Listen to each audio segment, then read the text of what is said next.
Ma présentation va être d'un ordre différent de ce qu'a fait Lynn. Alors, pour plusieurs raisons. D'abord, je vais principalement me concentrer sur mon travail artistique, sachant que c'était pas vraiment un désir de ma part, mais c'est un peu une demande qui avait été faite. Cette présentation, en fin de compte, pourrait tout à fait s'appliquer à d'autres cas. Et ce que je vais essayer de faire, donc c'est assez hasardeux, c'est de vous proposer une nouvelle méthodologie pour essayer non seulement d'approcher la question du net art spécifiquement, mais cette méthodologie pourrait finalement assez bien s'appliquer à l'art numérique de façon générale. Et donc j'espère que vous allez sortir de ça avec, je dirais, des outils. Comme c'est une nouvelle méthodologie, c'est un peu théorique. Il y aura des exemples, mais ça va être un peu d'ordre théorique. Et je vais faire quelque chose que je ne fais pas habituellement, c'est que je vais plutôt suivre un texte. Je m'en excuse d'avance, je vais essayer de le rendre le plus vivant et compréhensible possible. Mais je ne vais pas trop improviser, parce qu'il y a pas mal de choses à voir. Alors, pour commencer, l'intitulé de cette rencontre, c'est Nomenclature, enjeux et histoire actuelle, ce qui signifie donc proposer une méthode de classement des termes de l'art en réseau, définir des problématiques et tirer à partir de l'actualité même une histoire. Mais on peut s'interroger pour savoir si une histoire actuelle est possible. Est-ce que l'actualité, justement, ne s'oppose pas à l'histoire? Et cette question se pose particulièrement avec le net art. Il s'agirait donc, à partir de cet intitulé, de vous proposer des définitions, des perspectives, bref, des clés pour comprendre cet objet étrange et polymorphe qu'est l'art en réseau, le net art. Alors on verra mon positionnement par rapport au terme. La tâche est assez difficile, finalement, de donner des définitions. Qu'est-ce que c'est que le net art? En guise de préliminaire, je dois vous avouer d'abord une difficulté toute personnelle en vous racontant une brève anecdote. Louise Poisson, que je pense chacun connaît ici, m'avait demandé il y a quelque temps de m'occuper de la partie art en réseau dans le dictionnaire des arts médiatiques, estimant sans doute que j'étais spécialiste de cette question et que je pouvais faire autorité. Elle m'avait donc fait cet honneur. Pendant plusieurs semaines, je me suis mis à la tâche et au fil du temps, j'ai dû reconnaître mon incapacité à produire des définitions un tant soit peu objectives et à faire un panorama un tant soit peu complet de la situation artistique sur Internet. C'est une difficulté que Lynn a déjà signalée, c'est la quantité, la question de la quantité qui n'est pas, sur la question du net art, qui n'est pas une question accidentelle ou anecdotique, elle est vraiment structurelle. Et je crois que cet échec, mon incapacité à produire ce que m'avait demandé Louise Poisson, des définitions, n'est pas accidentelle. Tout d'abord, étant artiste, je ne peux pas être objectif, je suis situé et partie prenante. Deuxièmement, j'éprouvais une certaine gêne à parler, comme me le demandait Louise, des galeries virtuelles, des tableaux mis en ligne, que sais-je encore. Il fallait que je fasse le tour de tout ce que le réseau comporte en art. Or, tout ou presque se prétend sur Internet ou même se prétend net art. Nombre d'artistes estiment questionner le web de zéro par la mise à jour hebdomadaire d'un blog. D'autres encore prennent des images à partir de Google, des triangles, des chats ou des licornes, que sais-je encore. Et les voilà devenus les Warhol du XXIe siècle. J'étais pris devant la demande de Louise Poisson d'un sentiment de vertige et de vacuité. En essayant d'embraser la totalité du réseau, tout me semblait vain, et je pense que cette notion de vacuité dans une pratique artistique est fondamentale. Ma pratique, comme celle des autres. Il y avait trop de possibles, et en même temps presque rien d'intéressant. J'étais débordé et pauvre à la fois. Alors, je crois que ce sentiment est un symptôme de la nature du réseau. En effet, et c'est le premier point à marquer, tout le monde est sur Internet. Je ne vous connais pas tous, mais j'imagine que la première chose que vous allez faire en rentrant chez vous, ça va être d'allumer votre ordinateur, qui sûrement est encore allumé, et de regarder si vous avez reçu un courriel sur vos statuts Facebook. C'est la première chose qu'on va faire. Ensuite, étrangement, je reconnais certains visages ici, de gens que je ne connais pas et qui sont étrangement mes amis. Vous avez compris, c'est cette étrange amitié sans amis de Facebook. Internet, en ce sens, est sans doute ce que nous partageons tous, et c'est pourquoi la question du net art n'est à mon avis pas une question régionale destinée à quelques spécialistes dont je ferai partie. Le net art n'est pas une discipline artistique constituée comme les autres, entre autres parce que, ça on le sait déjà avec l'ordinateur, c'est quelque chose qui vient brouiller la limite entre le monde du travail et le monde des loisirs. On utilise le même engin pour travailler et avoir des loisirs. Et puis c'est aussi parce que c'est une machine en même temps de réception et en même temps d'émission. Sa capacité à recevoir de l'information est proportionnelle à sa capacité d'émettre de l'information, à en créer. Donc nous vivons d'une certaine manière, c'est pas seulement que nous utilisons Internet, mais nous vivons avec Internet. Nous vivons avec ce flux ouvert la plupart du temps, et ce médium n'appartient pas d'abord aux artistes, mais à tout le monde. Il y a quelque chose de la mondialisation, de la délocalisation, pour utiliser un peu ce terme galvaudé, de la déterritorialisation avec le net art. Est-ce que même, et j'aimerais qu'on se pose vraiment cette question, est-ce qu'on peut même imaginer un monde aujourd'hui sans Internet? Qu'est-ce que serait qu'un monde sans Internet? Et ce n'est pas une petite question finalement de se demander. Est-ce que ce serait possible, pensable, un monde sans Internet? Ce n'est pas seulement la finance, dont je vais reparler, les échanges, les communications, c'est finalement tout ce qui nous relie et une grande partie du corps social qui s'effondrerait littéralement. Imaginez, vous rentrez chez vous, Internet c'est terminé. On ne peut plus travailler, je veux dire, le monde change. Donc c'est une question absolument fondamentale. C'est une question fondamentale parce que nous sommes devenus dépendants des automates du réseau, parce que ceux-ci sont directement reliés à nos automatismes psychiques et corporels les plus basiques. D'ailleurs, je vous fais remarquer que lorsque le flux est coupé chez vous, quand il n'y a plus Internet, on est un peu perdu, vacillant, comme si nous perdions le contact avec le monde en son entièreté. Non pas une partie du monde, mais le monde en tant que monde. Ce qui veut dire, et ce sera mon approche un petit peu ambitieuse, c'est que pour moi, la question du réseau et du net art est une question ontologique. C'est une question qui pose la question de la réalité, ni plus ni moins. Alors, je ne veux pas trop dramatiser cette question, ça fait un peu film d'horreur, ou film catastrophe plutôt, mais sans doute, si les générations futures racontent ce que fut le tournant de ces 2 siècles, mettront-ils en avant Internet non pas seulement comme un nouveau moyen technique, mais aussi comme une nouvelle forme politique, c'est-à-dire comme une nouvelle forme d'inscription, d'archivage, de partage et d'organisation de ce partage. En ce sens, le réseau est une nouvelle forme d'absolu. Qu'est-ce que je veux dire par là? Très bizarre de dire le réseau est une nouvelle forme d'absolu. Alors l'absolu, donc du latin absolutum, veut dire ce qui est délié, ce qui est sans commune mesure, sans nomenclature et donc sans clôture. Nous vivons sur Internet, mais le réseau nous dépasse parce que nous ne pourrons jamais en faire le tour. C'est une caractéristique fondamentale d'Internet, c'est qu'on ne peut pas tout voir. Il y a un excès d'Internet. Le réseau est disproportionné, tout simplement parce qu'il grandit plus vite que la capacité humaine que nous avons de le parcourir, et il est, pour reprendre un concept scientifique, en ce sens-là, un univers quasi infini. Il n'est pas réellement infini, mais il est quasi infini, parce qu'il grandit plus vite que ce que nous pouvons y apercevoir. Sur Internet, il y a de multiples images qui n'ont sans doute été vues par personne, et j'aimerais qu'on rêve un petit peu de cette solitude des images perdues, de ces images hors de notre portée, qui ne sont vues par personne. Ce qui veut dire, et c'est un phénomène assez intéressant, qui est aussi propre à la vidéosurveillance, que l'inscription visuelle n'est plus seulement un phénomène humain ou anthropologique.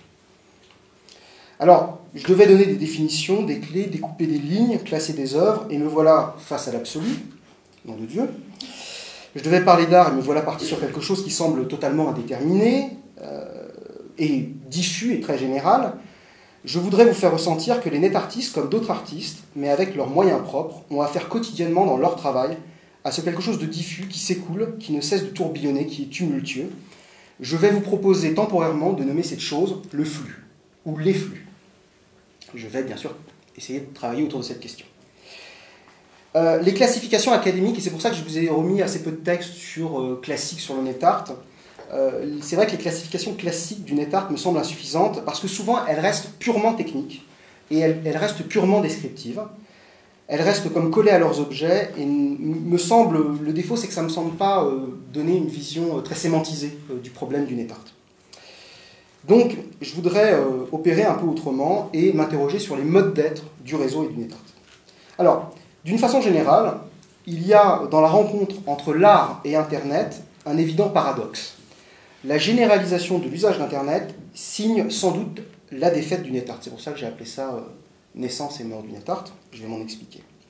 En effet, comme chacun utilise le réseau, les artistes sont sans singularité et ne peuvent plus la plupart du temps que retranscrire les changements rapides des usages sociaux. On est un peu à la remorque de ce qui se passe finalement et de ce qui est développé en dehors de nous. On n'est pas initiateur des changements sur Internet qui sont des changements massifs. Donc, d'une certaine manière, comme l'estimait d'ailleurs Benjamin Weil, qui est commissaire au Laboral, la victoire d'Internet réduit peut-être l'espace artistique à une peau de chagrin sur le réseau. Puisque tout est Internet, plus rien ne l'est. Cette espèce de noyade de la minorité, ce que j'appellerais une noyade de la minorité, c'est-à-dire que nous sommes noyés, n'est bien sûr pas propre au net art. L'ensemble de l'art contemporain est touché, mais sans doute y a-t-il dans le réseau une apogée.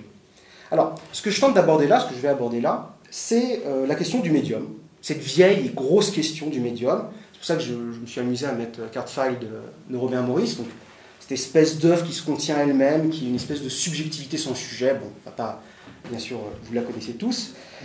Mais je souhaiterais mettre le net art dans cette tradition-là, dans cette question, dans cette vieille question du médium, telle qu'elle fut posée par la modernité et Greenberg. Je pense qu'on vous a donné un petit texte extrait de mon blog sur ce sujet. Je ne vais pas en reprendre l'argumentaire, mais simplement, j'aimerais aborder ces questions et vous ouvrir un peu les portes du net art par l'intermédiaire de cette fameuse question du médium, qui, à mon avis, n'est pas une question épuisée. Alors, je suppose, à la suite de Bernard Stiegler, que le médium est une chose, un support matériel d'inscription de la mémoire. Ce que j'aimerais remarquer, d'une manière très concrète et matérielle, c'est que ce médium est rangé, c'est-à-dire abandonné après son inscription. Il est laissé de côté. Il devient en ce sens solitaire et en quelque sorte absolu. Il se met alors en contact avec d'autres choses, ou il est mis en contact avec d'autres choses, avec d'autres acteurs, et c'est cette mise en contact qui va me servir de typologie pour opérer des classements. Alors, certains d'entre vous ont peut-être détecté que ma réflexion va s'inspirer assez librement de la théorie de l'AMT, c'est-à-dire des acteurs réseaux, élaborée par Bruno Latour, Michel Calon, Madeleine Aykish et quelques autres. Et ça a un certain nombre d'influences. L'histoire que je vais tracer du net art sera bien sûr subjective, et comment pourrait-il en être autrement, puisque d'une certaine manière, dans cette très jeune histoire, je fais un peu partie de cette histoire, donc je n'ai pas de vision objective de ça, je ne prétends pas à la scientificité par rapport à ça, et elle va être polémique, parce que j'avoue une certaine méfiance quant à l'historiographie, et aussi les interminables débats terminologiques qui ont hanté les débats sur le net art. Net art, net.art, web art, art réseau, bon, on sait. C'est pas mon problème. Les questions terminologiques, c'est qu'est-ce qu'on vise par ces termes. C'est pas le terme en tant que tel. Il n'y a pas de... Je suis pas très post-structuraliste. Et surtout, il me semble que ces classifications qui ont eu lieu sur le net art, c'est que, en fin de compte, les débats sur le net art sont souvent des débats historiques. On parle de pionniers du net art, on parle de... etc. Et c'est souvent des discours, alors que l'histoire du net art est très brève, c'est souvent des discours d'auto-justification de certains artistes qui veulent à tout prix avoir une importance fondamentale dans cette histoire. Alors, l'autre problème de cette histoire classique du net art, c'est la possibilité même, finalement, d'écrire une histoire chronologique de l'art, ou du net art, parce qu'elle me semble prise en défaut par la priorité qu'elle donne toujours à l'antériorité et à l'innovation. C'est-à-dire qu'il aurait fallu avoir été le premier. Qu'est-ce que ça veut dire en art que d'être le premier? C'est-à-dire qu'elle se cale sur finalement l'innovation technologique, ce qui me semble un très mauvais modèle pour comprendre l'historicité de l'art. Il existe bien évidemment d'autres modèles historiographiques, tels que ceux développés par George Lieberman à la suite d'Abi Warburg, de Benjamin, etc. Alors, la première question, et la seule question à laquelle je vais tenter de répondre, sera donc, avec quoi le net art est-il en relation? Quelle est la relation du net art avec autre chose? Ceci va me permettre de développer plusieurs modes d'être de l'art en réseau. Cette découpe n'est pas stricte. C'est pas, vous allez voir, je vais faire un tableau. Mais ce n'est pas strict, ce n'est pas des séparations, ce n'est pas des frontières. C'est plutôt des polarités, parce que de très nombreuses œuvres les mélangent. Et vous pourrez vous amuser, à supposer que ce soit très amusant, mais à classer les œuvres dans ce tableau et à les mettre où vous le souhaitez. Ceci va me permettre d'aborder certains concepts un petit peu cryptiques de ma création. La transduction avec le NS entre parenthèses, la FSN et le Flussgeist. Une parenthèse, un acronyme, un mot en allemand, qu'est-ce qui se passe? Cette découpe sera elle-même coupée par des flux qui vont être dotés de différents rythmes, qu'on va appeler l'influx, l'afflux et le reflux, qui vont être très utiles pour comprendre ce que certaines œuvres du net art. En effet, le flux n'est pas homogène. En conclusion, je vous proposerai un schéma qui permettra de visualiser ces polarités et qui peuvent s'appliquer tant à une matériologie du réseau qu'à une étude d'une œuvre d'art singulière du net art. Internet marche. Magie. On va savoir. C'est très très lent. Alors ça c'est... Normalement je fais jamais des trucs sur Internet. Ça marche jamais. Alors, donc, ma première approche, donc après bien sûr je vais vous donner des exemples à chaque fois, c'est Internet est en relation avec Internet. Alors, le concept qu'on va aborder, c'est la transduction. Qu'est-ce que ça veut dire? Le mode d'être, il est interne, et la puissance, c'est l'infrastructure. Tout ça, je vais l'expliquer. Je vais essayer de l'expliquer. Chaque fois, on verra chaque fois un concept, un mode d'être et une puissance. Un écran noir. Alors, d'abord, je voudrais remarquer que le net art est en contact avec le réseau lui-même, selon une boucle autophage, qui est, comme vous le savez, le fondement de la cybernétique, c'est la question de la rétroaction, mais aussi le fondement de la modernité artistique. Alors, il faut comprendre cette étonnante convergence entre ces deux intériorités qui, je crois, a été rarement remarquée et qui est, à mon avis, un fait fondamental, l'une de provenance esthétique, l'autre technologique. Le premier mouvement du Netthardt est ainsi un mouvement vers son intériorité et vers le redoublement, suivant en cela l'expression propre au médium telle qu'elle fut thématisée par Greenberg. L'intéressant là est que ce mouvement de réflexivité est originaire dans l'histoire du Netthardt. C'est le premier moment. Elle n'est pas une finalité, donc elle retourne la chronologie greenbergienne. C'est une première étrangeté. Alors, cette intériorité d'Internet, que je vais essayer de définir, est constituée de différents acteurs, tant humains que technologiques, et je souhaite mettre à plat tous ces éléments sans croire que les acteurs technologiques sont soumis aux acteurs humains par une espèce de volonté démiurgique ou l'inverse. Aucune structure ne va englober dans mon schéma les autres, suivant un peu en cela la question des théories des ensembles. En ce sens-là, l'ensemble de ces acteurs constitue un réseau, et donc on va s'intéresser, pour utiliser un terme marxiste, à l'infrastructure. C'est-à-dire que très concrètement, souvent, quand on a parlé du réseau, on a parlé d'un truc immatériel, comme si le réseau était immatériel. Et moi, je suis un matérialiste, donc le réseau, c'est des disques durs, c'est des serveurs, c'est des fichiers, c'est des fils, et quand on va dans une salle de serveur, qui donc distribue du flux de données, on se rend compte que c'est plus que matériel. Il n'y a pas d'immatériel avec le réseau, ça n'existe pas. Donc il s'agirait de mettre totalement à plat cette question du réseau. Alors, la spécificité du médium est donc la question fondatrice du Netthardt, avec des formes telles que l'ASCII art, donc là vous avez un petit exemple de Vuk Kozik, des groupes tels que Jodi, bon, c'est des choses extrêmement connues, et on remarque que beaucoup d'œuvres, dès le début du Netthardt, portent sur cette récursivité numérique et sur la propagation sur le réseau. Il s'agit là de dévoiler le code sous-jacent, comme un peu, si vous voulez, pour prendre un exemple simple, comme dans la scène finale de Matrix. C'est le même problème. Derrière tout ça, il n'y a que des 0 et des 1. Et donc de montrer la simplicité binaire et la complexité des effets sensibles. Ou encore, chez Claude Kloski, là c'est un projet qui s'appelle Landscape, donc celui que vous voyez en bleu, et c'est un assez bon exemple de réflexivité du Netthardt. La courbe, l'espèce de montagne qu'on voit, c'est juste le nombre de visiteurs d'un site. Donc finalement, c'est le nombre de visiteurs qui va constituer le paysage, qui forme l'horizon finalement du Netthardt. Ce dévoilement du code est une décodification. Il s'agit de décoder le code, et en ce sens un influx. Alors l'influx c'est quoi? C'est l'origine du flux, c'est sa source. Si nous nous sentons débordés par Internet, c'est toujours par des 0 et des 1. Bien évidemment, là aussi, la question, ça va être de distinguer dans le code binaire, donc dans les 0 et les 1, la séparation entre la bonne et la mauvaise répétition, qui est une vieille question deleuzienne. C'est quelle est la répétition qui répète à l'identique et quelle est la répétition qui différencie les choses. Et les artistes qui vont s'intéresser à l'ASCII art vont essayer, par cette répétition, de créer quelque chose d'autre. Alors, cette décodification n'est pas sans rapport avec le copyleft et la question de l'open source, sur lequel je ne vais pas m'attarder, mais qui est tout de même un modèle de création artistique absolument fondamental aujourd'hui. La notion même d'open source pourrait d'ailleurs être entendue en relation avec l'influx, comme source, comme origine du flux. L'open source, donc, un code ouvert.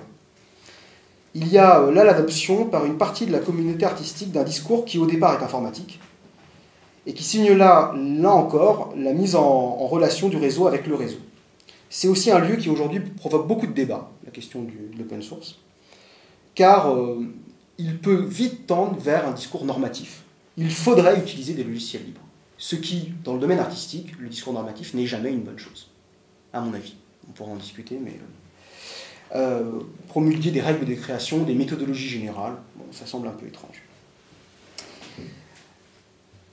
Alors, cette relation d'Internet à Internet par l'intermédiaire du code informatique a aussi permis le développement d'un folklore numérique et de lieux communs tels que le glitch. Alors, je nomme folklore numérique à la suite de l'ouvrage cité dans la biographie. Les images spécifiques à Internet, c'est une imagerie quétaine, telles que les licornes, les chats, les lolcats, les duckface, les blessures de skateboard, etc. Il y a toute une imagerie très spécifique à Internet qui est apparue. Ce folklore démontre, s'il en était encore besoin, qu'Internet produit une esthétique propre et n'est nullement un support neutre de transmission. Le glitch, dont vous voyez un petit exemple sur la droite, quant à lui, a ceci d'intéressant qu'il est utilisé depuis en fin de compte fort longtemps, entre autres dans la vidéo art finalement, mais il connaît une espèce de regain d'intérêt absolument spectaculaire actuellement. Il y a même de la peinture glitch, Il y a absolument tout est en glitch, comme si par lui se condensait l'essence même du numérique. C'est la dégradation d'un fichier qui produit des effets positifs. Mais ce qu'il y a encore de plus remarquable, et je voudrais attirer votre attention là-dessus, c'est que le glitch, qui est un incident technique, donne une forme visuelle finalement extrêmement homogène.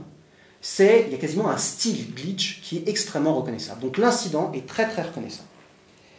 La réflexivité du réseau est profondément liée à l'incident, au détournement, à l'accident, au bug. C'est-à-dire, là encore, un type de flux très particulier que je vais nommer le reflux. Lorsque le flux se retire, remonte à sa source, s'interrompt. C'est-à-dire, dans le cas du numérique, dévoile ses entrailles en faisant apparaître le code en tant que code, le signe en tant que signe, la trace en tant que trace. C'est un peu l'une des questions que pose Ryoji Ikeda, dont vous avez sûrement vu l'exposition à Montréal.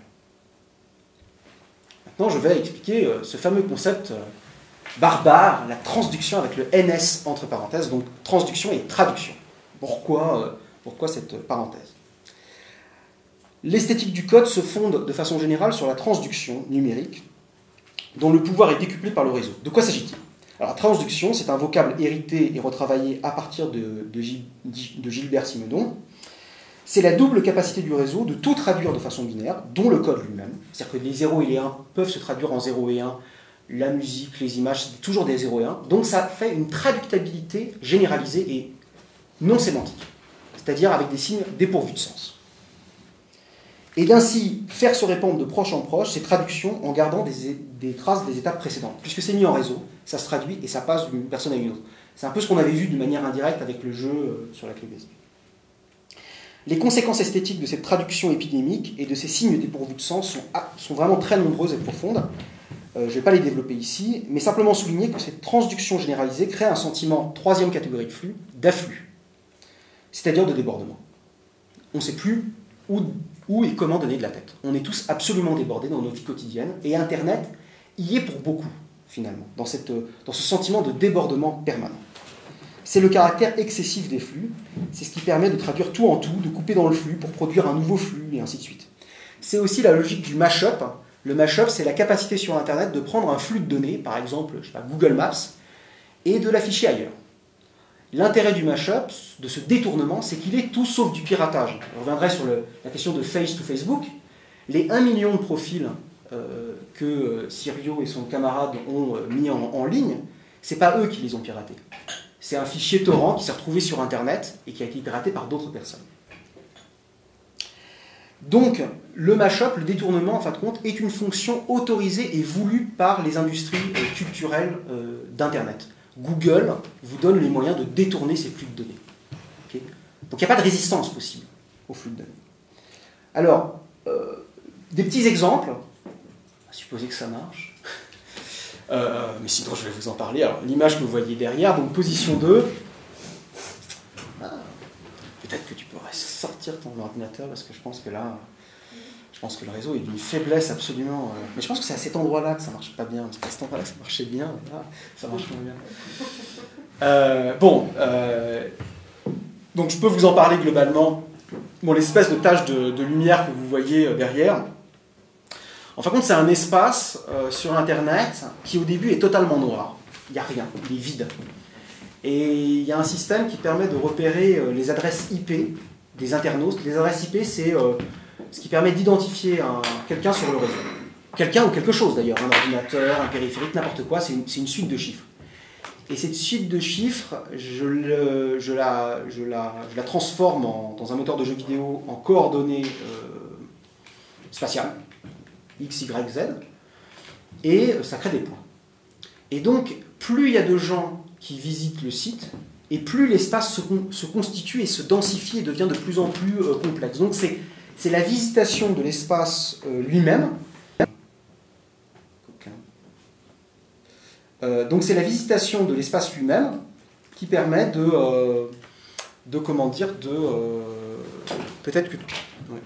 qui permet de créer l'espace.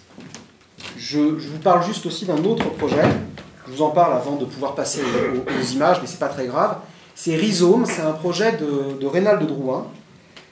Ce projet de Reynald Drouin, en fin de compte, c'est une mosaïque d'images, de petites vignettes, qui représentent, si on les met côte à côte, un arbre. Oui, je t'en prie, tout débranche. Qui représente un arbre. Désolé de cette petite interruption. J'espère que ça ne vous dérange pas trop. Qui donc représente un arbre. Et il a demandé à 100 de ses amis d'héberger sur leurs serveurs locaux une petite vignette. Ce qui se passe, c'est que bien sûr, au fil du temps, parce que ça a été fait en 99, les images, les serveurs ont changé, donc les images ont été effacées, et ainsi de suite. Mais ce qui est très important et fondamental dans ce travail de Reynald de Drouin, c'est qu'il y a la distinction entre le lieu d'inscription de l'image, qui est un serveur géographiquement localisé, il y en a aux États-Unis, il y en a au Japon, et le lieu d'affichage de l'image, qui est votre écran. Et c'est un événement esthétique absolument fondamental, cette distinction, cette disjonction entre le lieu d'inscription de l'image et son lieu d'affichage. C'est la notion d'affichage qui va être, à mon avis, absolument fondamentale dans les pratiques en réseau.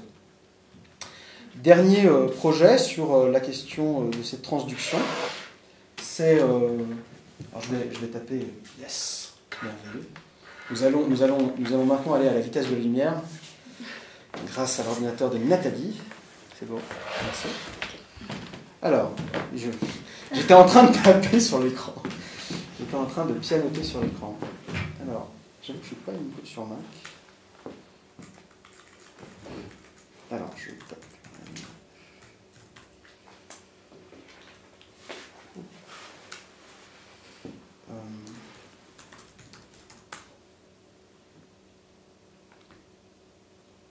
Ok, nous allons avancer. Désolé de cette... Oh, je sais, quel bonheur. C'est ça, c'est... Alors, bon, je vous montre même des petites images de position. Ça, c'est Renato. Non, ça c'est... En fin de compte, je clique à côté, mais... parce que là, l'image... Ça, c'est position. Ça, c'est ce qui est créé à partir des adresses IP. Donc, c'est vraiment un univers complet. Je vous montre un petit peu. Donc ça, c'est l'accumulation de plusieurs semaines de visitation du site. Le travail de Reynald, donc sur la disjonction entre... oups, parce que mes images-là ont été un peu... Qu'est-ce qui crée l'espèce de fil très dense, là, comparativement aux espaces plus aérés? En fin de compte, c'est des choix que j'ai faits. J'ai dit tel chiffre, à partir de tel chiffre, tu me fais une source d'eau. Aléatoire? Non, c'est un choix que j'ai fait. Si tu tombes sur tel chiffre, tu me crées un arbre, tu me crées un point, etc. Donc ça, c'est le travail de Reynald, donc 99. Il y a encore quelques images hébergées. L'intérêt, c'est que l'image devient incomplète. Et elle montre bien le caractère très matériel et localisé du réseau. Et puis, enfin, à l'image du texte, qui est un projet extrêmement simple. En fin de compte, c'est un texte d'Alain Robbe-Grillet. Vous voyez les mots qui sont en bas à droite, qui est traduit automatiquement sur Flickr. Donc, en fin de compte, chaque mot fait une requête dans Flickr, qui devient un mot-clé. Et donc, le mot est traduit en image. Et donc, ça pose la question de la traduction entre le texte et l'image. Et Dieu sait que cette question-là, elle a hanté une grande partie de l'histoire de l'art. Le changement fondamental avec l'ordinateur, mais aussi Internet, c'est que nous avons affaire à des signes asémantiques qui, pourtant, donnent des informations qui sont sémantisées. Une image, c'est sémantisé. Mais la manière dont est codée cette image n'est pas sémantique. Et ça pose la capacité d'une traduction objective, neutre, non sémantisée, tout à fait, qui change vraiment la donne, hein, me semble-t-il. Deuxième chose, donc Internet et la fiction existentielle. Alors, donc le concept c'est la FSN. Donc FSN ça veut dire fiction sans narration. Le mode, c'est la subjectivité. Donc là, on était sur ce qui était interne. Maintenant, on tombe dans la subjectivité. Et la puissance, c'est la superstructure. Alors, si la recherche du médium en tant que médium forme une des origines du NetArt, elle est loin d'être la seule. Non seulement l'art télématique et communicationnel du 19e et même 20e siècle, qu'il serait ici trop long de développer, mais je vous ai mis une référence en bibliographie. Il y a donc cette forme d'art-là, est une autre origine historique, mais il existe une seconde source qui me semble fondamentale, un second plan de réalité du NetArt que je vais nommer la fiction existentielle et que je vais tenter de définir. Pourquoi associer fiction et existence? C'est que les deux sont devenus indissociables sur Internet parce que nous ne cessons d'inscrire et donc de raconter nos vies, chacun d'entre nous. Ce brouillage de ce qu'on pourrait appeler au premier abord l'autofiction, mais justement, vous allez voir que ce n'est pas l'autofiction, se retrouve bien sûr dans la littérature contemporaine, et je crois qu'elle est d'une certaine manière le produit du contexte sociologique créé par Internet. Le NetArt s'est mis en relation avec la fiction existentielle, c'est-à-dire avec l'imaginaire et la subjectivité.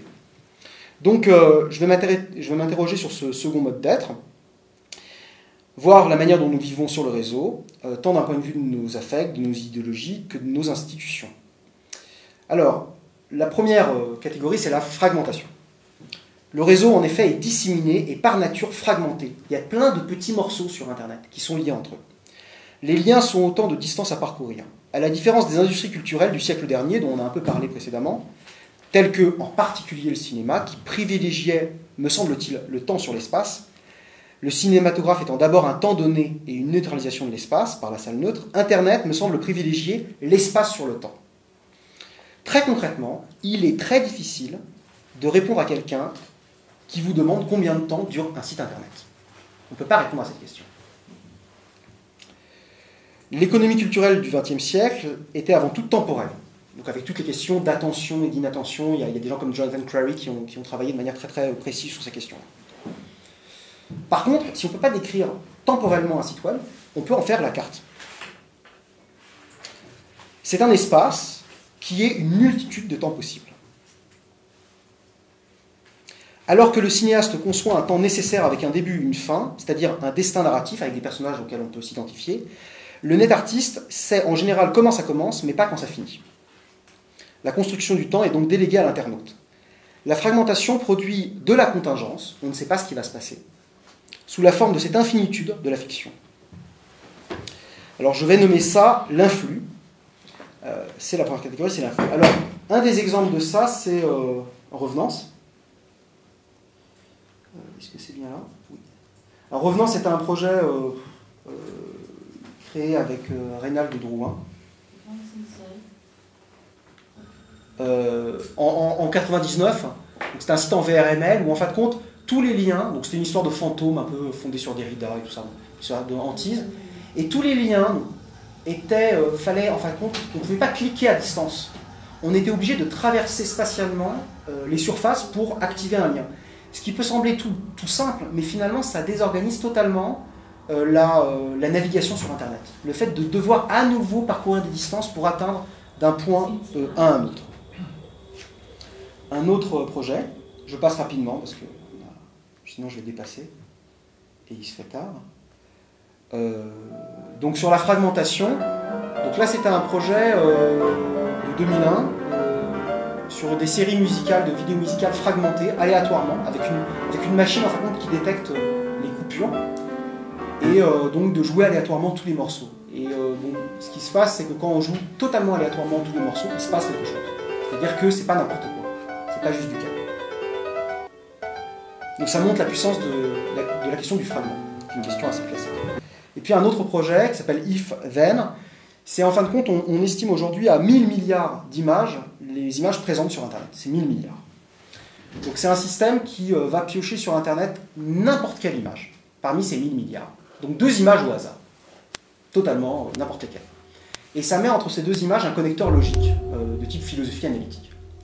Et 2 fois sur 3, ou 1 fois sur 3, ça fait sens, ça veut dire quelque chose. Ça veut dire que la contingence avec Internet produit de la signifiance. Et ça, c'est un fait absolument, moi, qui me semble extrêmement important.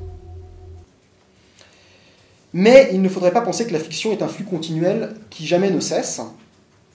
Il y a de l'accident et du reflux, parce que du fait de la structure spatiale du réseau, le NetArt a souvent pris la forme du labyrinthe, d'un endroit où on se perd, c'est-à-dire d'un espace inanticipable qui, tout en étant limité, contient des possibilités d'exploration illimitées.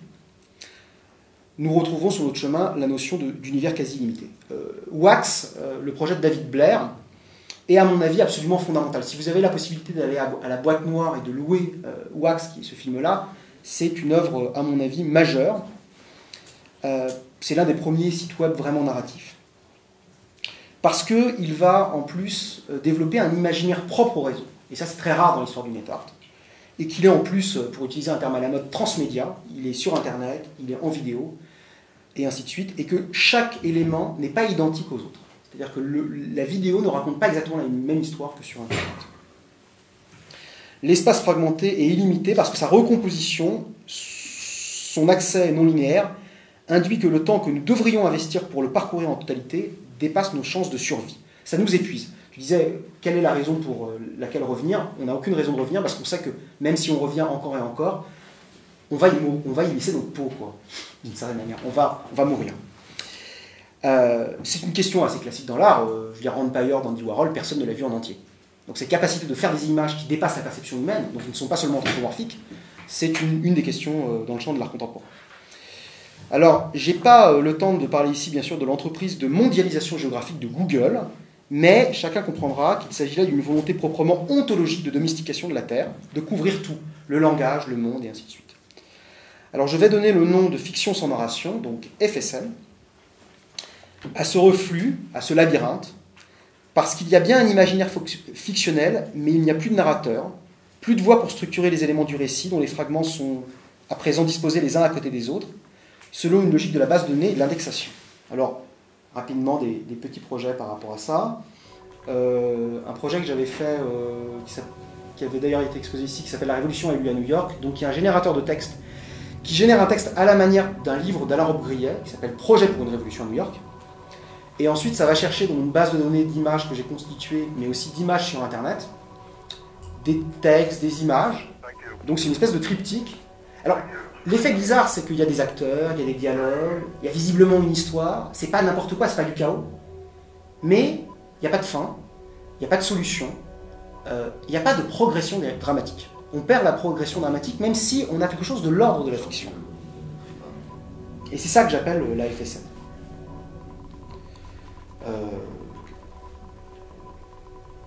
Donc il manque la narration, parce que ces fragments qui se suivent ne résolvent rien, parce que ces fragments ne font pas avancer l'histoire selon une ligne compréhensible. Tout se passe comme si tout se répétait et en même temps était différent, varié.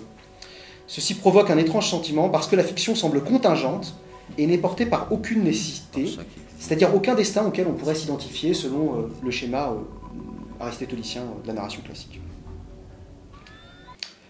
La fiction est contingence et la narration, normalement, classique, est nécessité. Alors, je vais ensuite passer à la troisième sous-partie. Alors, si le narrateur disparaît ou est requalifié par la fiction sans narration, c'est que l'artiste n'a plus autorité pour parler à la place des autres. Ça, c'est un phénomène fondamental. Habituellement, la fiction narrative produit une nette séparation entre ceux qui parlent et ceux qui écoutent. Par exemple, là, on est dans un dispositif narratif. Je parle parce qu'on suppose que j'ai, entre guillemets, des choses intéressantes à dire, ce qui n'est pas du tout évident. Il y a ceux qui parlent et ceux qui écoutent, il y a une nette séparation, il y a d'un côté des choses intéressantes et de l'autre côté des choses qui seraient anecdotiques, qu'on n'aurait pas à entendre. Avec le web de zéro, le capitalisme a fait de nos existences une valeur, comme l'ont décrit avec beaucoup de justesse Jeremy Rifkin et Frédéric Lordon, de sorte que la factualité de nos vies, c'est-à-dire les faits, la suite des faits que chacun d'entre nous vit, est inscrite à même le réseau. Et sans doute n'a-t-on pas assez réfléchi au séisme historique que cela constitue. L'historicité, en effet, elle-même, la manière de faire l'histoire, se constituait grâce à l'oubli de la majorité des êtres vivants, et l'histoire de l'art, entre autres, et à l'archivage d'une petite minorité, c'est-à-dire les scientifiques, les politiques, les artistes. Mon hypothèse, c'est qu'avec Internet, ça s'effondre. Parce qu'on peut s'interroger pour savoir ce qui se passe quand la majorité des gens laisse des traces et devient elle-même une archive. Comment serait-il même possible pour les historiens du futur d'écrire notre histoire? Il y a trop de traces. Facebook est un événement majeur de cette externalisation et de cette commercialisation de la mémoire existentielle, ce que j'appelle les multitudes, à la suite de Spinoza et d'Antonio Negri, constitue un véritable afflux pour chacun d'entre nous. Nous sommes débordés par les anonymes. Il y a trop de monde, en fin de compte. Et les commissaires, ils n'arrivent plus à savoir, il y a trop d'artistes, quoi, il y a trop d'expositions, il y a trop de choses à voir. Le problème maintenant, c'est comment faire le tri. Il y a un affect extrêmement particulier que j'aimerais nommer la passion des anonymes, qui est cette espèce de rapport positif à ces multitudes. C'est-à-dire cette émotion qu'on a quand on va sur Facebook et qu'on voit le visage de quelqu'un qu'on ne connaît pas et dont on se rapproche de l'existence. Donc j'aimerais parler d'hétérofiction plutôt que d'autofiction, c'est-à-dire la fiction de tous les gens anonymes, parler non pas en son nom propre, mais prendre des informations de tous ces gens anonymes et créer des fictions à partir de ça. Alors, quelques projets de cela. Donc Waiting, donc je vous explique rapidement de quoi il s'agit. Il s'agit d'un ensemble de vidéos qui ont été tournées dans une gare avec des gens qui regardaient, qui attendaient le train et qui regardaient les horaires de train. Et vous savez, quand les gens regardent les horaires de train, ils sont un peu comme à l'église, ils regardent comme ça. C'est pas très bien, ils sont dans une espèce de suspens. Et ce qu'on voit au-dessus, c'est juste les Twitter en temps réel. Et l'hypothèse là, c'était qu'il y avait une attente dans Twitter qui fait qu'on n'arrête pas d'attendre sur Internet. On attend qu'il se passe quelque chose. Un peu comme quand vous savez, on est dans une fête, et c'est samedi soir, il est 3-4 heures du matin, 5 heures, il commence à se faire tard, il y a des gens qui restent, et tout le monde devrait partir, et les gens restent parce qu'ils attendent qu'il se passe quelque chose, et il ne se passe rien. Bon. C'est cette espèce d'attente-là qui m'intéressait. Un autre projet que j'avais réalisé avec Jean-Pierre Balp, qui s'appelle Peoples. Alors c'est un... Je passe. Donc c'est un... Ce qu'on voit en bas, là, en bleu, c'est un générateur de texte qui produit des biographies imaginaires, donc génératives. Et ensuite, ces biographies sont illustrées par des images trouvées dans Flickr. Donc c'est un peu comme si des existences fictionnelles s'inspiraient de nos souvenirs à nous, qui sont des vrais souvenirs, pour se créer une mémoire. Et moi, je travaille beaucoup sur la question de la machine qui rêve l'être humain, plutôt que l'inverse. Est-ce que nous ne serions pas le rêve des machines? Un autre projet, le registre. Donc le registre, c'est ce que vous voyez là. C'est donc un système qui va chercher sur Internet des sentiments, plein de sentiments, et ça en récupère 500 chaque heure. Et ça imprime automatiquement un livre de 500 pages chaque heure grâce à un système d'impression à la demande qui s'appelle Lulu. Et donc là, vous avez 24 heures de sentiments sur Internet. Donc c'est un passage d'Internet vers des livres concrets. Des mots qui expriment des sentiments. Des phrases qui expriment des sentiments, des gens qui laissent des sentiments sur Internet, principalement sur des blogs. Et en anglais, et donc ça recrée un peu une espèce de bibliothèque de Babel, le fait de ressortir ça matériellement. Ou le projet de Christophe Bruno, qui s'appelle Human Brother. Oh, j'arrive pas à la voir. Bon, je vais vous expliquer ce que c'est. Bon, je vais vous expliquer ce que c'est très simple, c'est un projet qu'il a réalisé, c'est une performance, c'est un système avec un acteur qui a un casque, et il entend une voix de synthèse, et c'est un ordinateur qui lit au hasard plein de fragments sur Internet. Et l'acteur est dans la rue, et lit cette voix-là, et donc il est pris dans une espèce de débordement permanent. D'autres exemples encore, j'aurais voulu être l'un d'entre vous, vous pourrez le trouver sur Facebook. C'est une application que j'ai créée sur Facebook, en fin de compte, qui dérobe les statuts et les noms de vos amis. C'est-à-dire que vous vous connectez et ça vient prendre les statuts de vos amis, ça les affiche dans vos statuts à vous, comme si c'était vos propres statuts. Une espèce de voler la vie des autres, finalement. Ou encore un projet qui s'appelle Le Fantôme dans l'atelier, qui est un projet très simple, en fin de compte, qui a été acheté par un collectionneur privé. C'est en fin de compte un écran, c'est juste un écran qu'il a chez lui, et qui montre en temps réel tout ce que je fais sur mon ordinateur. Tout le temps. 24 heures sur 24. Donc ma manière de travailler, toutes mes œuvres que je suis en train de faire, mes échanges personnels, etc. etc. Non, c'est pas pour ça, c'est pour que d'autres personnes qui n'ont pas pu venir puissent voir ça. Mais donc voilà, donc c'est cette espèce de mise à disposition d'un univers privé, tout simplement dans un espace public. Troisième partie, j'avance, il y a encore quelques minutes. Voilà. Donc le concept que je vous propose d'aborder là, c'est le Flussgeist. Qu'est-ce que c'est que cette chose? Le mode, il est externe, et la puissance, c'est l'ontologie. Alors après le médium et le caractère interne du numérique, après la subjectivité fictionnelle, je voudrais aborder une troisième relation portant sur Internet et le monde.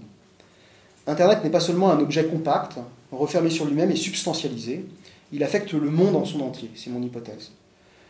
Nous avions déjà remarqué que le reflux du réseau, lorsque l'accès est indisponible, chez vous par exemple, provoque en nous un sentiment de solitude dans le monde.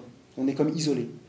Nous nous sentons délaissés et isolés, le monde en tant que monde se retire. Et je voudrais vraiment qu'on rentre dans ce sentiment, d'une certaine manière, qui est, quand on n'a pas Internet chez soi, imaginez vous rentrez chez vous là, et il n'y a pas Internet. Il y a un affect extrêmement particulier. Ce n'est pas juste un détail technique, ce n'est pas juste une technique qui ne marche pas. C'est un affect et c'est une relation au monde qui se casse la gueule, finalement. Nous devons comprendre qu'Internet est devenu l'un des accès essentiels au monde extérieur et détermine donc notre ontologie, c'est-à-dire notre conception de la réalité. D'ailleurs, sur les forums de discussion, les débats portent souvent sur ce qui est réel ou ce qui ne l'est pas.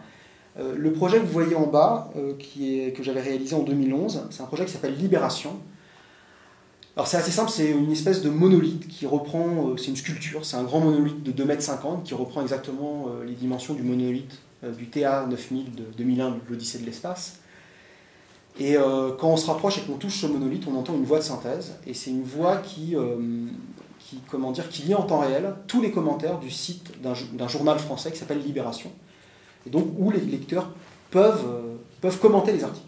Sauf qu'on ne sait pas à quel article ça se réfère, il y a juste les commentaires. Et ce qui est impressionnant là-dedans, c'est que finalement, quel que soit le sujet, ils disent toujours la même chose.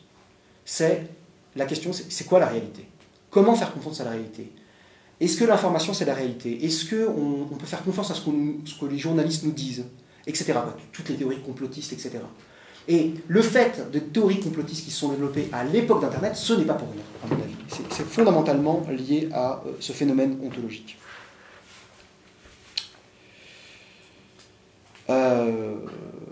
Donc voilà. Alors cette relation au monde prend une forme extrêmement concrète.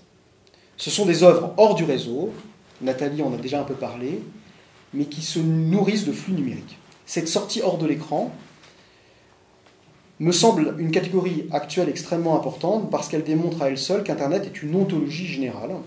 Cette sortie hors du territoire d'origine peut prendre la forme de performances, d'installations, de capture matérielle, de sculpture, de photographie numérique, bon, il y a plein de formes. Je vous présente là Listening Post parce qu'elle est paradigmatique. Et elle reste selon moi une œuvre absolument majeure de cette ontologie du réseau parce qu'elle touche non seulement au médium, aux existences factuelles, à la fiction. Alors, ce que vous voyez là avec tous ces petits écrans, c'est en temps réel, c'est des forums de discussion et des débats dans des forums de discussion qui sont lus en voix de synthèse avec une musique générative. L'émotion très particulière qu'il y a là, c'est une émotion proche de Seurat finalement, c'est la question du pointillisme. C'est qu'on peut s'attacher à un détail, à juste un écran, une vie, un signe, mais on peut aussi s'attacher à l'ensemble et voir cette espèce de flot de données qui nous déborde. Et on passe de manière incessante des multitudes à une individualité très précise. Et ce passage, mais extrêmement rapide, à la vitesse de la lumière, de l'un à l'autre, pose des questions politiques et de notre rapport à la réalité absolument fondamentales, parce qu'avant, on ne pouvait pas faire ça. Cette sortie hors du réseau dans le monde est un influx qui permet la circulation entre le réseau et tout le reste. Je voudrais signifier que le rapport d'inclusion ontologique est à double sens. Internet est dans le monde, et qui pourrait contester cette inclusion, mais en même temps, le monde est contenu dans Internet. C'est l'entreprise délirante de Google qui consiste à ontologiser le réseau. Alors il faudrait bien sûr détailler amplement le motif de cette sortie dans le monde, mais vous avez compris, le temps va un peu me manquer. Alors ça, c'est un projet très simple qui s'appelle Somewhere. C'est juste un mash-up de Google Maps et je tire aléatoirement un endroit dans le monde, n'importe lequel. C'est tout. Et on se déplace d'un lieu à un autre totalement aléatoirement, on ne sait pas ce que c'est.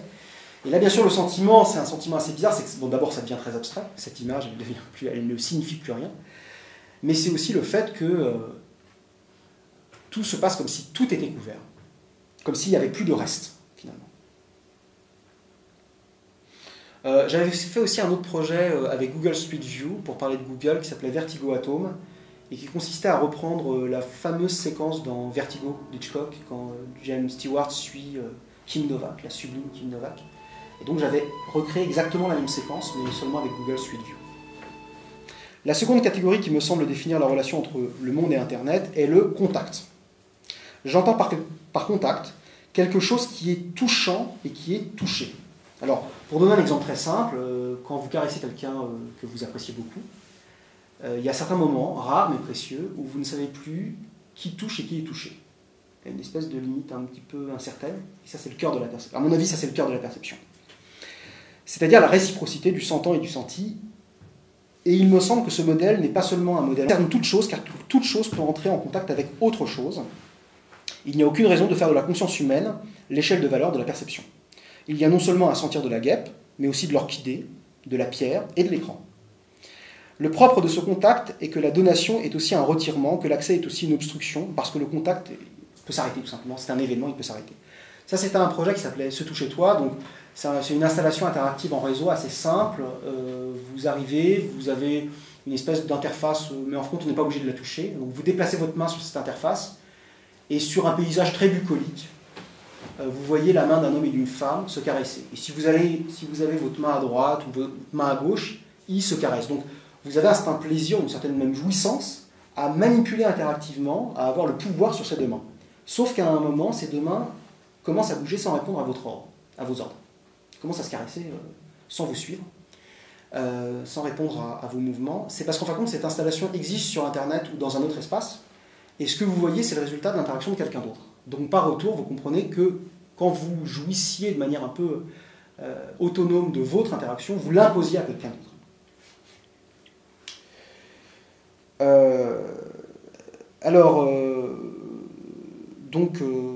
Donc là, il s'agit donc dans le contact, c'est la catégorie bien sûr du reflux.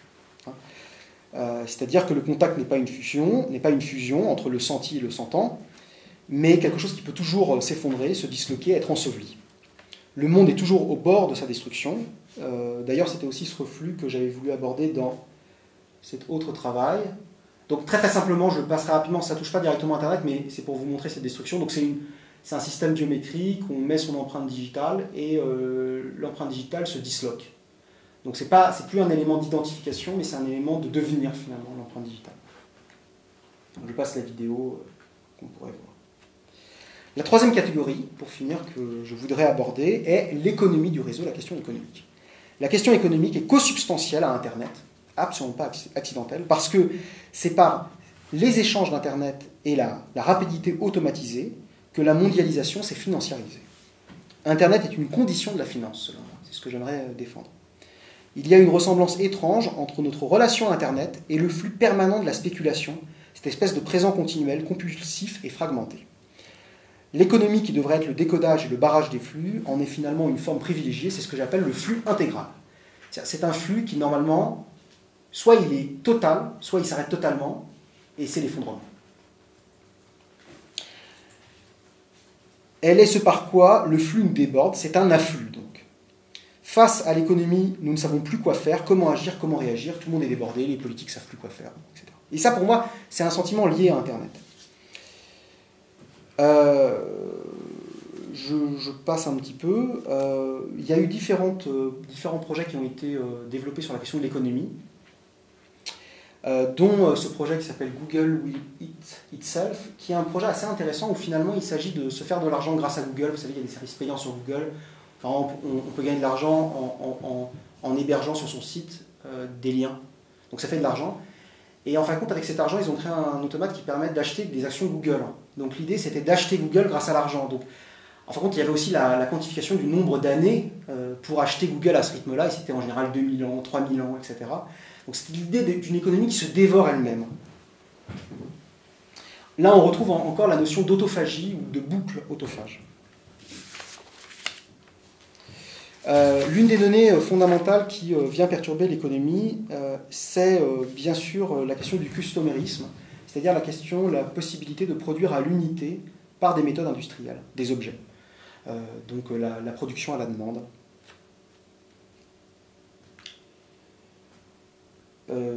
Sur l'économie, un petit projet. Donc Dance with US, en fin de compte, c'est les cours de la bourse en temps réel qui sont synchronisés avec avec Fred Astaire qui danse, parce que, comme vous le savez sans aucun doute, la comédie musicale a été inventée pendant le krach boursier de 1929, qui reste la figure, le modèle de toutes les crises, ce qui nous fait peur, et c'était créé pour les chômeurs, finalement. Quand il y a eu le krach boursier, le cinéma a augmenté son audience.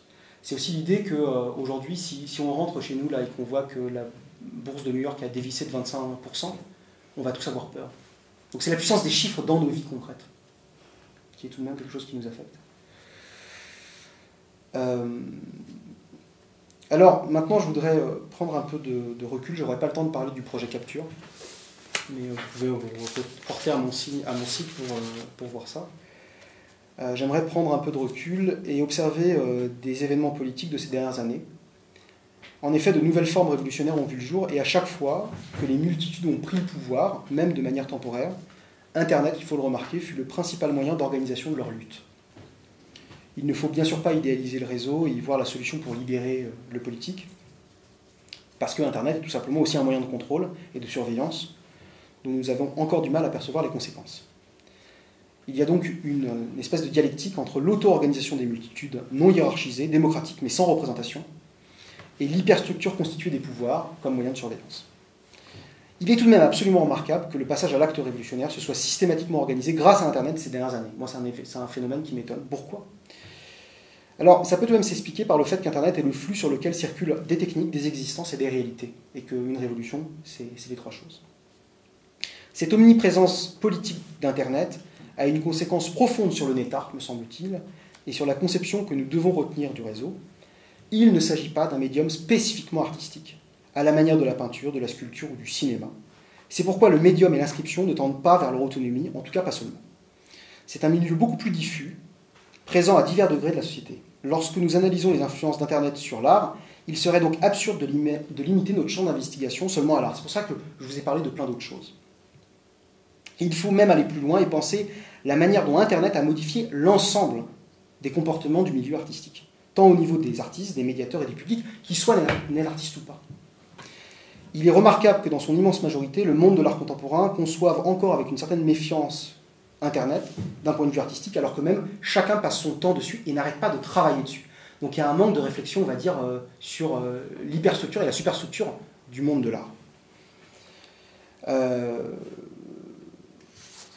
En conclusion, donc au fil du parcours qu'on a un peu abordé, j'ai tenté d'inventer une grille d'analyse dynamique du netart dépassant un peu les taxidermies classiques et les classements par catégorie artistique comme la performance, l'installation, la poésie. Vous savez, habituellement on parle de net poésie, de net installation, de net performance, ce qui montre une véritable gêne à désigner de quoi il s'agit spécifiquement.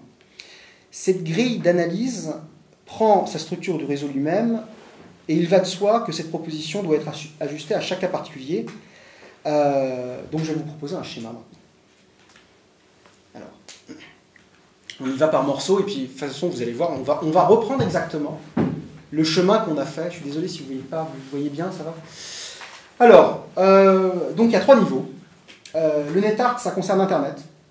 Ça concerne la fiction existentielle, c'est-à-dire tout simplement nos existences en tant qu'elles sont inscrites sur Internet, et le monde en tant que monde, c'est-à-dire par Google, par d'autres systèmes, nous accédons au monde grâce à Internet. Bien évidemment, quand Internet est en contact avec Internet, c'est l'intériorité. Ça consiste en l'infrastructure, c'est-à-dire la structure matérielle d'Internet, les serveurs, les fils et tout ça. La fiction existentielle, quant à elle, concerne la subjectivité, c'est-à-dire nous, en tant qu'êtres humains, et la superstructure, c'est-à-dire nos affects, nos sentiments, nos idéologies, nos idées. Quand Internet se projette dans le monde, c'est donc externe, c'est le monde extérieur. Et c'est donc l'ontologie, c'est la réalité. Il y a deux polarités, c'est l'absolu et la finitude. Alors, l'absolu, c'est quelque chose qui est continu et ça concerne la nécessité. Et la finitude, c'est quelque chose de discontinu et ça concerne la contingence. Vous avez vu qu'il y avait beaucoup de choses liées à la contingence dans mon propos. Ces trois éléments, ces trois niveaux de réalité sont coupés par trois types de flux. Et dans une œuvre, on peut passer d'un flux à un autre. Alors il y a d'abord l'influx, c'est quand une œuvre parle de sa source, de son origine, ou de son processus, si vous voulez. L'afflux, c'est quand c'est excessif, quand on est débordé, quand on ne sait plus où donner de la tête. Et le reflux, c'est l'incident, c'est la panne, c'est l'arrêt, c'est la déception, c'est l'ennui, c'est etc. Il me semble que ces trois, mon hypothèse, discutable, c'est que ces trois types de flux correspondent à trois sentiments esthétiques par rapport à beaucoup d'œuvres d'art numérique. Voilà, c'est mon hypothèse. et que chaque œuvre numérique a affaire, alors il faut un peu traduire les termes, mais aux trois niveaux de réalité qui sont en hauteur. Alors, maintenant on peut placer nos concepts sur cette grille, assez simplement. Donc quand nous voulons questionner Internet, quant à sa source, on en dévoile le code. Quand nous sommes excédés par Internet en tant qu'Internet, c'est parce que tout est traductible en tout et tout se répand sur tout, c'est la transduction. Et la forme du reflux, de l'incident, ça va être le glitch, ça va être la rupture du code, la rupture du flux, et ainsi de suite. Quand ça concerne nos vies sur Internet, et nous vivons sur Internet, nous existons sur Internet. C'est pas seulement nous utilisons Internet, c'est pas un outil Internet, c'est une manière d'être au monde. Donc quand nous existons sur Internet, la source de cette existence, c'est la fragmentation. C'est-à-dire que c'est la fragmentation au sens où simplement on a une base de données où il y a tous nos relevés bancaires, on a Facebook, toutes les données sont mises dans des bases de données. Et donc pour mettre les choses dans des bases de données, il faut classer, ranger, indexer et fragmenter. Donc nos vies sont découpées en petits morceaux. Elles deviennent discrètes en ce sens-là. Nous sommes débordés par les multitudes anonymes, c'est-à-dire que plus rien n'est oublié. Les artistes, les scientifiques, les politiques n'ont pas plus d'importance, n'ont pas plus de choses à dire que n'importe qui d'autre, finalement. Et nous sommes... Le reflux de cette existence, c'est que nous sommes pris dans un labyrinthe. C'est-à-dire qu'à mesure que nous parcourons des distances, il y a d'autres distances à parcourir, et ainsi de suite, et ça se déploie. Quand nous sommes en contact avec le monde, grâce à Internet, la source de ça, c'est que Internet est hors, c'est-à-dire est porté vers le dehors. Internet n'est pas un monde fermé, refermé sur lui-même, une espèce d'expérience physique parfaite, et fermé comme une boîte noire. Internet est jeté au dehors. Nous sommes la figure du monde en tant qu'excès aujourd'hui, c'est l'économie, c'est le libéralisme. C'est-à-dire que nous ne savons plus quoi faire par rapport à ça. Tout au plus, nous gérons, c'est-à-dire quand un politique ou quand nous disons que nous gérons l'économie, c'est-à-dire qu'on ne gère plus rien du tout, c'est en roue libre. Gérer, ça veut dire être en roue libre. Et le fait que l'économie soit aujourd'hui la forme un peu du destin grec, c'est-à-dire du fatum, du destin qui nous tombe dessus, c'est une dimension intéressante du problème. Et l'incident de notre rapport au monde, c'est cette mise en contact qui fait que quand nous ressentons quelque chose, nous sentons, mais nous savons aussi que nous sommes sentis. Nous sommes sentis et sentants. Et que ça crée une espèce de paradoxe au cœur de la perception, et au cœur de la perception dans son rapport au monde et dans l'ontologie, qui est assez émouvante. Alors, j'avais appelé ça naissance et mort du NetArt, mais bien évidemment, cette histoire n'est pas close. Le NetArt n'est pas vraiment terminé, parce que, je les cite comme ça au passage, des artistes comme Emmanuel Lagrange-Paquet, Vincent Charlebois, Charles-Antoine Blais-Métivier, Serge-Olivier Rondeau ou Émilie Gervais, il y en a beaucoup d'autres, une jeune génération, entreprennent de nouvelles approches sur Internet. Alors, moi je les observe un peu de loin, comme ça. C'est assez bizarre ce qu'ils font. Ils semblent vivre sur le réseau, ils ne font pas vraiment d'œuvres, pas toujours en tout cas, mais ils semblent plutôt vivre sur Internet, ils font des trucs bizarres.